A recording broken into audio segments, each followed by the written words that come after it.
How's everybody doing this Wednesday, middle of the week? Did you guys miss me? I'm going to take a minute and see if we have any people joining us on this live today. And well, I might as well just start right in. I mean, if you have questions about pricing strategies, primarily uh, surge pricing versus value pricing, that's what we're going to come to the table with today. We're going to talk about value pricing versus surge pricing. I'm sure if you've been following me for a while or you have had conversations with me, you know that I might be a little bit biased, but I'm going to talk to you a little bit why. And I'm going to do something today I've never done before on this show. So bear with me because I would like to share a video today that somebody sent to me. We're going to play that right now. You guys ready for this? I want to show you this video, and we're going to talk a little bit about surge pricing.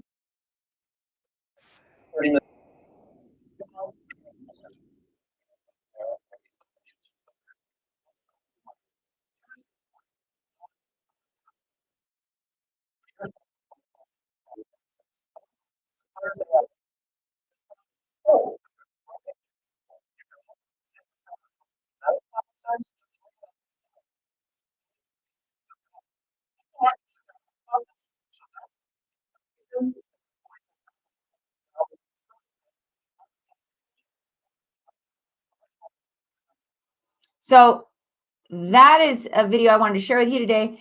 I don't know if you guys can see that. I'll find out later if you guys can see that, but I'll share it again later in this live. But you know, this is why I want to talk about surge pricing, because we here in ticketing, especially in attraction ticketing, you know, our focus, or forget ticketing, just in the attraction business, our focus is on hospitality. And someone sent me that video today, and it got me thinking that this is a conversation that needs to keep happening, because when we look at the difference in pricing strategies, you know, and I want to just jump right in and delve into these pricing strategies because I just want to take up 10, 15 minutes of your time today. You know, let me just start by explaining what surge pricing is. So you saw that's what that video is talking about, surge pricing. And with surge pricing, it's a dynamic pricing strategy that adjusts your tickets based on demand and availability. Although I've yet to see algorithms truly do that, but that's a conversation for us techies.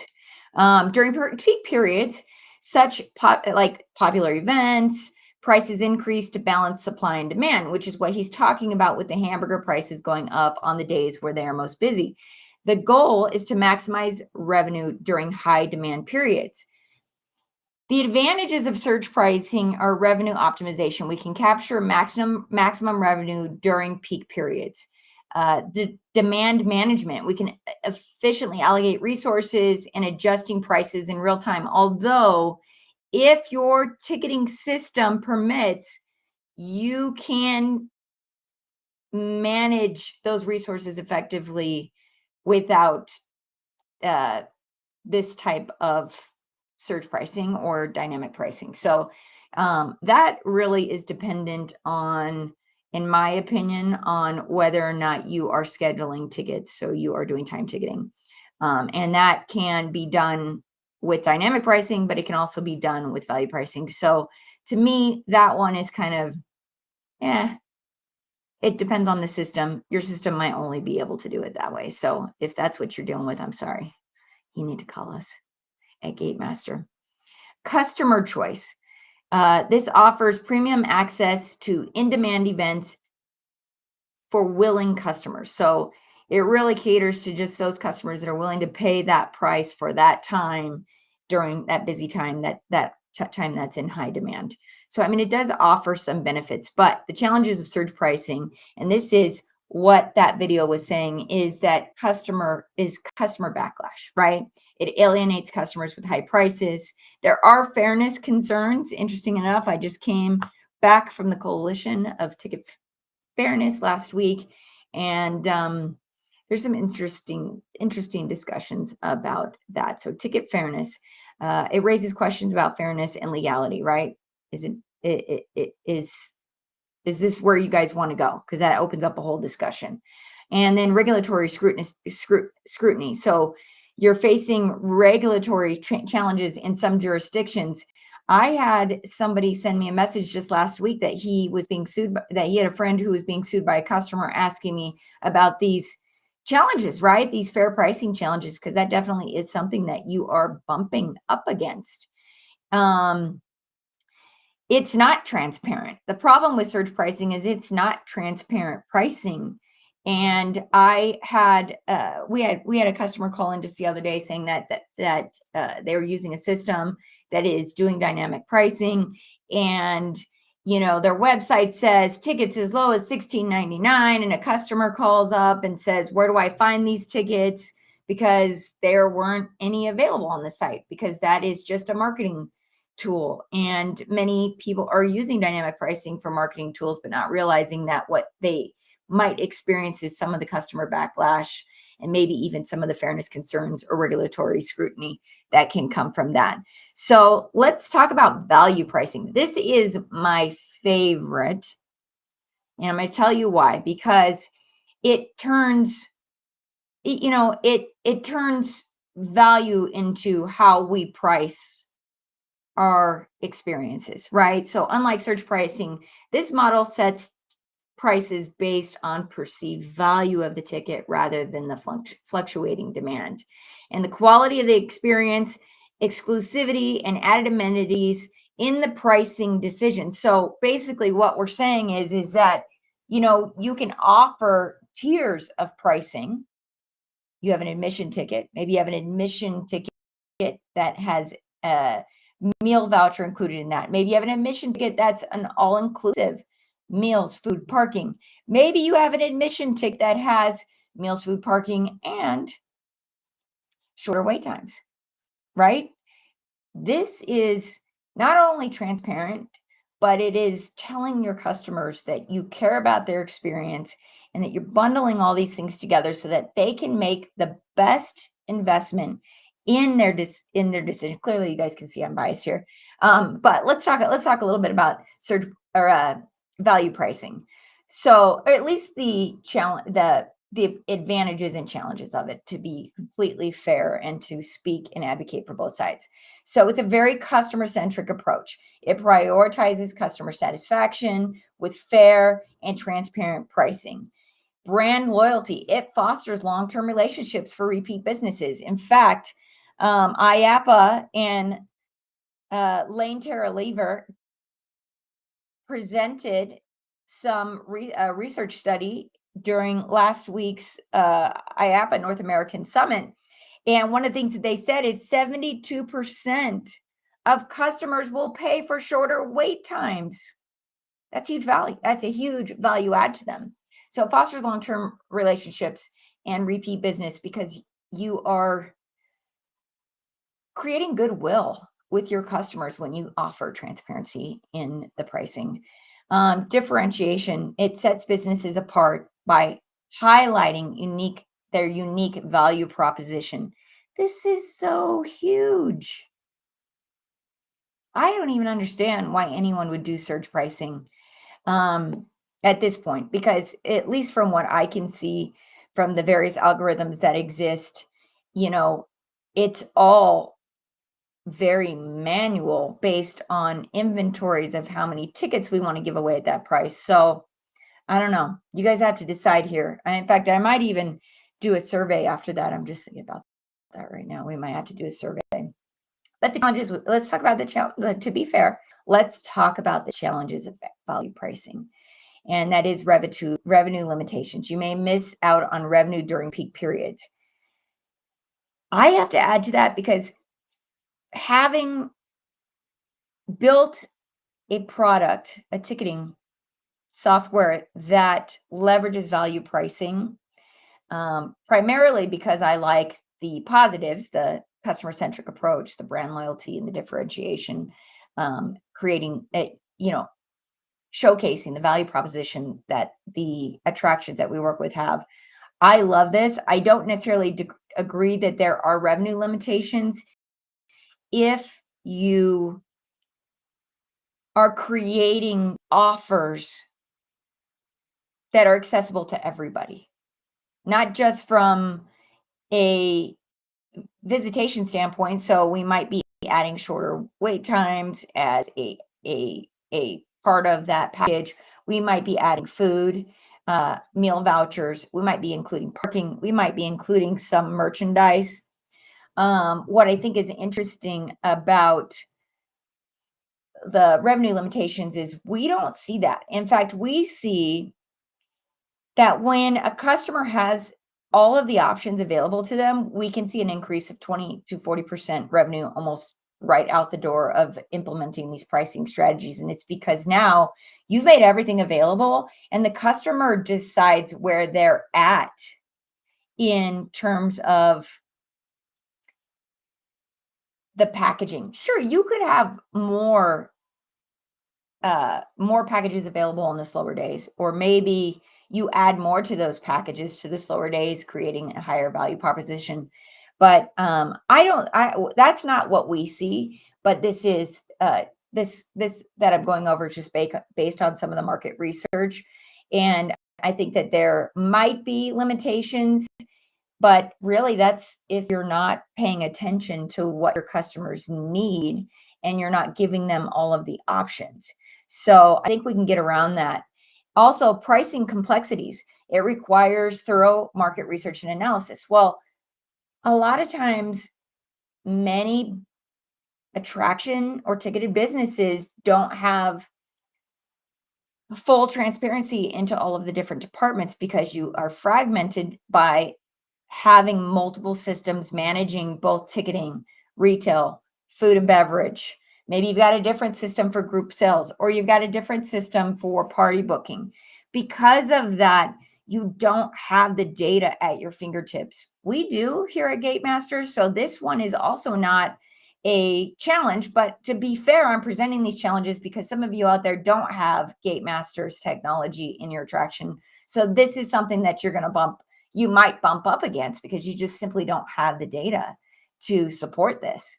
The other is market perception, and that it faces challenges in competitive markets where customers perceive prices as overpriced. So again, that is not an issue that we have here at GateMaster, but it may be something that you're bumping up against if you try to do a value pricing strategy with systems that don't support the packaging that allows you to create that value proposition. So, having options for everybody. There are customers who can only afford admission. There are customers who might only be able to afford admission and parking on their first visit to your website when they're purchasing. There may be customers who may only be able to afford um, a ticket, parking, or who can't afford the full, all inclusive deal.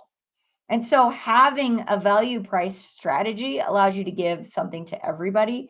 But if your system doesn't support that, these are certainly challenges that you're going to bump up against. And then, ultimately, we will just want to find the right balance. Successful businesses often adopt hybrid strategies, and this combines elements of surge and value pricing. And I think how I can best describe that in Gate Master is we have these packages that are value priced, but we might have more available at different times, busier times, and less available in slower times, or vice versa, depending on what the package or offers are. So you can combine those strategies if your system allows for it. The other thing is leveraging surge pricing during peak periods while maintaining value pricing principles for regular offerings. That's really what we want to advocate for, because we do recognize that you are going to have busier times. We do recognize that you are going to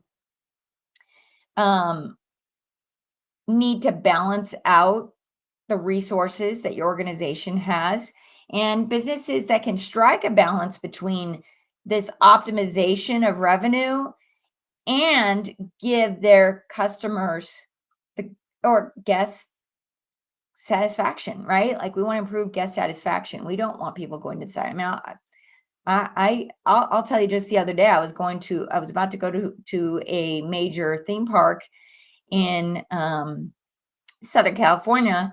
And because of dynamic pricing, one of the kids' friends was looking on the site, got $60 from his parents because it said prices today starting at $69 or $60, whatever that was. And when he went to purchase his ticket, it jumped up 74% to $115 or $114. I don't remember the exact numbers, but that made it impossible for him to come. That is not goodwill. That did not build goodwill. We actually ended up doing something else because we didn't want to leave him out and or make him feel bad that he didn't have the money to do that. And for me, it is just another disadvantage of dynamic pricing because you're not clearly communicating how much the price of the visit is.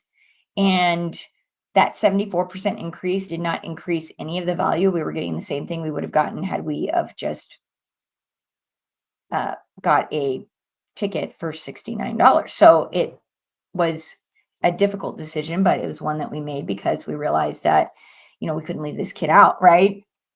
And as much as I'd love to pay for everybody, that wasn't something that I felt was appropriate at that time. So, ultimately, we want to build goodwill with our customers. And at Gatemaster, we are on a mission to help attractions massively succeed through enhancing their guest satisfaction with proven innovative technology and the legendary service that we have here, the legendary service that I built this company on.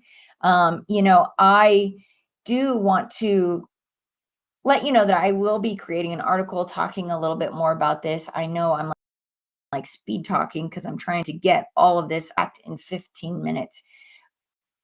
And I might even have gone over that already. So I think I'm at 17 minutes.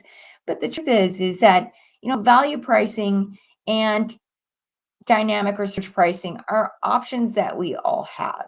And we need to find the right balance between these things. And whatever your strategy is, let's understand that pricing strategies play a pivotal role in the customer's experience, not only the customer's experience, but generating revenue and how your brand is perceived. So, understanding the nuances of surge pricing and value pricing and finding the right balance between them is businesses can navigate market conditions while maximizing value for both customers and the organizations. So I really want to thank you, and I want to open the floor for this discussion because people are not talking about this very often. And when I know that I had an experience with dynamic pricing that was not pleasurable, and actually, we didn't end up going to that attraction because of that. I realized that that is something that those of you who have implemented strategies like this are bumping up against this. Most of you think that dynamic pricing is about marketing when really value pricing is what's going to highlight your value proposition. I'm actually an advocate for kind of a hybrid version of this. And I like value pricing because we see that 20 to 40% increase in revenue. And, just kind of going back to the study that IAPA did with Lane Terralever was, and I just want to leave you with this, was that 70% of your customers will be willing to pay for shorter wait times. 89% of customers surveyed will pay incrementally for food and beverage options. So what that tells me is that they will not only buy it on that first purchase on your website, but they'll continue to buy when they get into the park. And then 70% of all visitors will pay for souvenirs and merchandise while they are in our attractions. And they're great ways to increase revenue. It just goes to show that that is part of the business that is still generating a lot of revenue when we get visitors into the attractions. But, the other thing that made me really excited to hear from IAPA was that this is projected to be a $32 billion industry in 2024. And that's going to that's numbers that are surpassing pre-pandemic levels. So we are in a very great time to be involved in this business. In fact, the founder of Gatemaster often used to tell me that we're in one of the greatest businesses because people will always want to have experiences, even in economies that maybe we think are not going to support that, but they do. And so this is a not only a testament of the resiliency of this industry, but also a testament that people want these experiences. They want to visit your attractions. And the way to get them to make that decision is creating a pricing structure that people can trust, right? Ultimately, that's what it is. We want to build trust. And we are dealing with educated buyers today, so they can research and they can see what's happening. They know that you are, with some of these dynamic pricing tools, if you visit the site once, the IP address is recognized. And so the next time you visit, the price is going to go up because you didn't do that. And that, unfortunately, is a penalty to that customer. Because that's pretty much what happened to that kid. He visited the site and then went back and the price changed. And as somebody in technology, I can almost guarantee you that they were tracking IP addresses and they decided to up the price on him. But you don't know who that buyer is. And that is ultimately why I'm advocating for pricing structures that give something for have something for everybody. I'm not asking you to drop your price. I'm asking you to create value with every price point that you offer. So on that note, I'm going to end for today. Thank you for those of you who joined. And before I let you go, if you like what I'm talking about today and these pricing strategies or generating revenues for your attraction are a challenge that you're having right now, I just want to invite you to join us for a discovery call. This is where we do a deep dive into your business. We get to understand who you are and what makes you unique and help you understand what your value proposition is so that you can navigate these pricing strategies.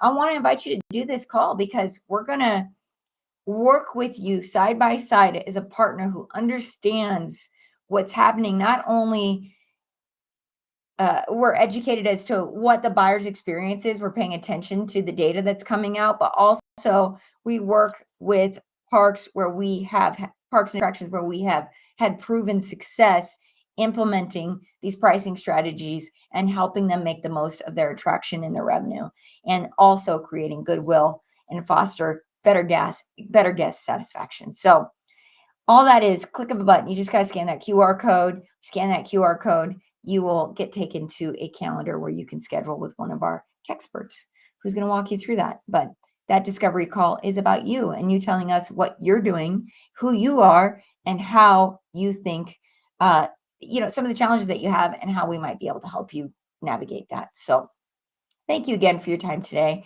And as soon as I get that article completed, I will post that for everyone to read.